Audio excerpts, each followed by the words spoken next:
नमस्कार दोस्तों, स्वागत है आपका जियो मैटर्स में। All out war with USA, यह शब्द आप हाल ही में दर्जनों आर्टिकल्स में देख चुके होंगे। वजह यह है कि ईरान लगातार यूएसए को यह धमकी दे रहा है कि अगर अमेरिकन नेवी, एयरफोर्स या आर्मी की तरफ से कोई भी अटैक हुआ तो उसे सीधे ऑल आउट वॉर माना जाएगा। यानी साफ शब्दों में any attack will mean all out war. अब सवाल यह उठता है कि अचानक ईरान ऐसा क्यों कर रहा है। ईरान को चिंता इस बात की है कि यूएसए का मिलिट्री बिल्डअप यह साफ संकेत दे रहा है कि अमेरिका किसी बड़े अटैक की प्लानिंग कर रहा है। ऐसा अटैक जो ईरान ने अपने इतिहास में पहले कभी नहीं देखा। यह पूरा इशू तब शुरू हुआ जब हाल ही में डोनाल्ड ट्रंप का एक वीडियो सामने आया। इस वीडियो में ट्रंप ने ईरान को वार्निंग दी है कि इस वक्त एक अर्माडा ऑफ वॉरशिप्स ईरान की तरफ बढ़ रहा है। अर्माडा का मतलब होता है नेवल वॉरशिप्स का एक बहुत बड़ा group. US navy by far दुनिया की सबसे पावरफुल नेवी है। नंबर ऑफ एयरक्राफ्ट कैरियर्स के मामले में यूएसए एक साथ मल्टीपल कंट्रीज के साथ एंगेज कर सकता है, बशर्ते बीच में न्यूक्लियर वेपन या मिसाइल का सवाल न आए। ट्रंप ने इस वीडियो में यह भी कहा है कि ईरान की तरफ बढ़ रहा अर्माडा किसी बड़े अटैक का संकेत हो सकता है। साथ ही ट्रंप ने यह क्लेम भी किया कि उन्होंने करीब 700-800 ईरानियन प्रिजनर को हैंगिंग से बचा लिया। Ships going that direction just in case. We have a big flotilla going in that direction, and we'll see what happens. It's a big force. We have a big force going toward Iran.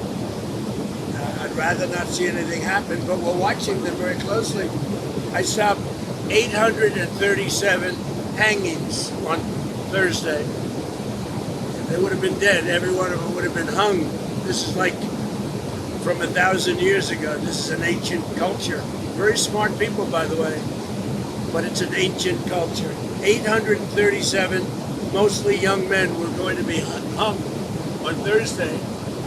And I said, if you hang those people, you're going to be hit harder than you've ever been hit. It'll make what we did to your Iran nuclear look like peanuts. And an hour before this horrible thing was going to take place, they canceled it and they अब यह clip देखने के बाद समझना जरूरी है कि आज यूएसए और ईरान के बीच एक्चुअली क्या चल रहा है। जो लगभग 840 प्रिजनर थे, ये वो लोग थे जिन्होंने ईरान गवर्नमेंट के अगेंस्ट प्रोटेस्ट किए थे। आप जानते हैं कि कुछ हफ्ते पहले ईरान में मैसिव प्रोटेस्ट हुए थे। हजारों लाखों लोग सड़कों पर उतरे थे। यूएसए और इजराइल को उम्मीद थी कि ये प्रोटेस्ट इतने बड़े होंगे कि रिजाइम चेंज हो जाएगा, लेकिन ऐसा नहीं हुआ। इसके बाद रिपोर्ट्स आई कि ईरान में हजारों लोग मारे गए और करीब 840 लोगों की पब्लिक हैंगिंग होने वाली थी, ताकि एग्जाम्पल सेट किया जा सके कि गवर्नमेंट के अगेंस्ट जाने का क्या अंजाम होता है। ऑब्वियसली यूएसए और इजराइल इन प्रोटेस्टर्स को सपोर्ट कर रहे थे। यूएसए ने ईरान को क्लियर वार्निंग दी कि अगर इन 840 लोगों को फांसी दी गई तो all over Iran sweeping attack किया जाएगा, हैवी बॉम्बिंग के साथ। इसके बाद ईरान गवर्नमेंट ने यू टर्न लिया और हैंगिंग्स कैंसिल कर दी।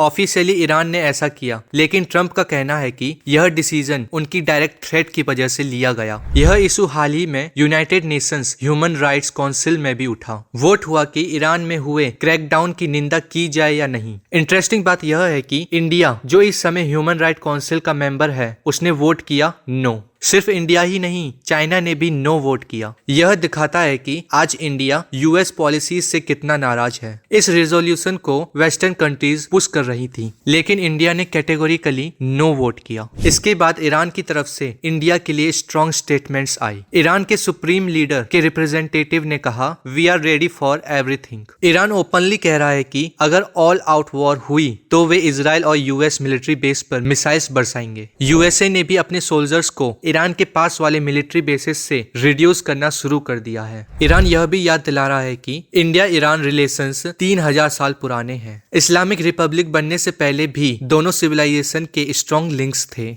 ईरान खास तौर पर चाबहार पोर्ट का जिक्र कर रहा है। अगर रीजन में बड़ी वॉर शुरू होती है तो चाबहार प्रोजेक्ट प्रैक्टिकली डेड हो सकता है और इंडिया का पाकिस्तान को बाईपास करने वाला पूरा प्लान प्रभावित होगा। अब सवाल यह है कि इंडिया चाबहार को बचाने के लिए कितना पुश करेगा। क्या इंडिया यूएसए से बात करेगा कि रीजन में पीस मेंटेन रखी जाए? क्योंकि अगर यूएसए और ईरान के बीच ऑल आउट वॉर होती है तो ऑयल प्राइसेस बढ़ेंगे, इन्फ्लेशन ग्लोबल लेवल पर बढ़ेगा। अटलांटिक काउंसिल की रिसेंट रिपोर्ट के मुताबिक ट्रंप के ऑप्शंस में सिम्बॉलिक स्ट्राइक्स, तेहरान में कारपेट बॉम्बिंग, इंटेलिजेंस बिल्डिंग पर attacks, cyber attacks, economic targets जैसे ऑयल डिपोट्स और पोर्ट्स को डिस्ट्रॉय करना सब शामिल है। सबसे बड़ा रिस्क यह भी है कि ईरान के सुप्रीम लीडर को टारगेट करने की कोशिश हो सकती है। फ्यूचर में जो भी अपडेट्स आएंगे मैं आपको अपडेटेड वीडियो के जरिए बताता रहूंगा।